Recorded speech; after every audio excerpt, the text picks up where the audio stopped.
Imagine a world where the guardians of art, those who ensure the masterpieces of Turner and Constable remain accessible to the public, are themselves struggling to make ends meet.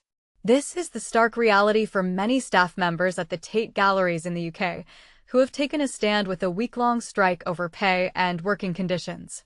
But here's where it gets even more unsettling. Some employees have revealed they've had to rely on food banks just to get by. This strike, which began on the eve of the highly anticipated Turner and Constable exhibition at Tate Britain, is more than just a labor dispute. It's a cry for dignity and fair treatment in the workplace. As visitors flocked to the galleries, they were greeted by striking staff holding thought-provoking signs. One read, "Treat staff like art. Handle with care," while another quipped, "Goodwill doesn't pay the bills." A particularly striking placard, styled as a Guardian review, declared, "Tate Gallery Review, a portrait of the staff in turmoil." These messages weren't just clever, they were a reflection of the deep frustration felt by employees who say their morale has been shattered by 2 restructures in 5 years, redundancies, and pay raises that fail to keep up with inflation. Suzette Almeida, chair of the Public and Commercial Services (PCS) union at Tate Britain, didn't hold back.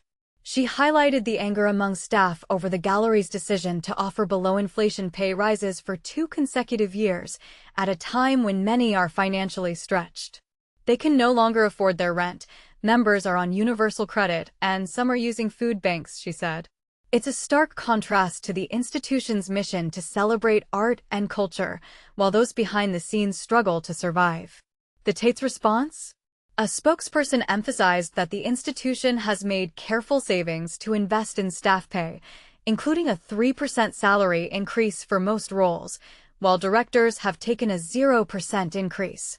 It is only by creating and maintaining a sustainable financial model that we can continue to invest in our staff in the long term, they added. But here's where it gets controversial. Is a 3% raise truly enough in the face of soaring living costs? The PCS union certainly doesn't think so, calling the offer insulting and demanding an above-inflation pay rise, as well as the reinstatement of staff benefits like a canteen and subsidized meals. And this is the part most people miss. The strike isn't just about pay. There's also outrage over the Tate's decision to withdraw access to the civil service pension scheme for new starters from 2021. "I think it's absurd that a director's bonus is equivalent to my yearly salary," said one PCS member who works in the library and archive. "A lot of us are struggling to cope with rising rent and food prices."